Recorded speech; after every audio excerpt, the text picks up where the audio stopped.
అది my friend living legend. అన్ని మైకులు ఎందుకు, ప్రెస్ మీట్ ఏమైనా ఉంది? థ్యాంక్ యూ అండి అందరికీ. చాలా చాలా చాలా సంతోషంగా ఉందన్నమాట, అది మాటల్లో చెప్పలేనిది. నా పేరు హైపరాది, నేను ఆంధ్రప్రదేశ్ డిప్యూటీ సీఎం గారి తాలూకా. ఇది నేను ఇంక ఎన్ని సంవత్సరాలైనా చెప్పుకుంటాను, నేను అందులో తిరగలేదు. అంత కష్టపడ్డాం, ఆ ఫలితం మాకు అంత ఆనందాన్ని ఇచ్చిందనమాట. నిజంగా అంటే ఇంకా ఈరోజు ఈ ఫంక్షన్ ఇంత గ్రాండ్గా చేస్తున్న విశ్వప్రసాద్ గారికి నిజంగా థ్యాంక్ యూ చెప్పాలి. ఎందుకంటే మన కూటమి అనే ఒక సినిమా 164 రోజులు ఆడింది, అందుకే ఈ సక్సెస్ మీట్ జరుగుతుంది. కాబట్టి ఈ సక్సెస్ మీట్కి వచ్చిన మీ అందరికీ కూడా థ్యాంక్ యూ సో మచ్. అంటే ఒక కొడుకు తను సంపాదించిన మొదటి సంపాదన వాళ్ళ తల్లికి ఒక చీర ఇచ్చినప్పుడు ఆ తల్లి కళ్ళల్లో ఎంత ఆనందం అయితే కనపడుతుందో, అలాగే అదే కొడుకు ఎదిగి తను కొనుక్కున్న బైక్ మీద తన తండ్రిని కూర్చోబెట్టుకున్నప్పుడు ఆ తండ్రి కళ్ళల్లో ఎంత ఆనందం అయితే కనపడుతుందో, పవన్ కళ్యాణ్ గారు గెలిచినప్పుడు ప్రతి జన సైనికుడి కళ్ళల్లో అలాంటి ఆనందాన్ని నేను చూశాను. నిజంగా అలాంటి ఆనందాన్ని నేను చూశాను. ఎందుకంటే ఆల్మోస్ట్ 10 సంవత్సరాల నుంచి జనసేనకు సంబంధించి ఏదైనా మీటింగ్ జరుగుతున్నప్పుడు చాలామంది కింద నుంచి సీఎం అని అరుస్తుంటే కొంతమంది అనేవాళ్ళు, ముందు మీ వాడిని ఎమ్మెల్యే అవ్వమను అప్పుడు చూద్దాం అనేవాళ్ళు. బాబు మీ అందరికీ చెప్తున్నా, 21 చోట్ల నిలబడితే 21 మంది ఎమ్మెల్యేలని కొట్టాడు, 2 ఎంపీలు కొట్టాడు. ఇప్పుడు మాట్లాడండి ఎవరైనా, ఆంధ్రప్రదేశ్కి డిప్యూటీ సీఎం, మరి ఇంకెంతకంటే ఏం చెప్పాలి? వాళ్ళందరికీ ఈరోజు చెప్తున్నాను, రాజకీయం అనేది బ్రతికి ఉన్నంతకాలం పవన్ కళ్యాణ్ అనే పేరు వినబడుతూనే ఉంటుంది. అలాంటి సక్సెస్ని మీరు ఈరోజు చూశారు. నాకు తెలిసి 10వ తరగతి సోషల్ బుక్లో మీరందరూ చరిత్రల గురించి చదువుతుంటారు, చాలామంది రాజుల చరిత్ర.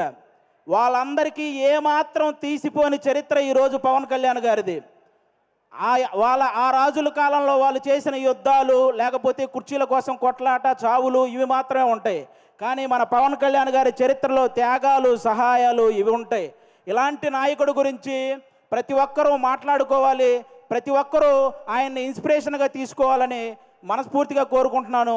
ఈ ప్రపంచంలో ఎలాంటి నాయకుడైనా గెలిస్తే ఒక గర్వం ఉంటుంది, కానీ ఒక్క పవన్ కళ్యాణ్ గారిలోనే గెలిచిన తర్వాత ఒక భయాన్ని నేను చూశాను. ఎందుకంటే ప్రజలు నా మీద ఇంత బాధ్యత పెట్టారు, ఆ బాధ్యతని 100% స్ట్రైక్ రేట్తో ఎలాగైతే నేను ఎమ్మెల్యేలని సాధించానో అదే 100% స్ట్రైక్ రేట్తో ఆ బాధ్యతలన్నీ నిర్వర్తించాలనే భయం ఆయన కళ్ళల్లో నేను చూశాను.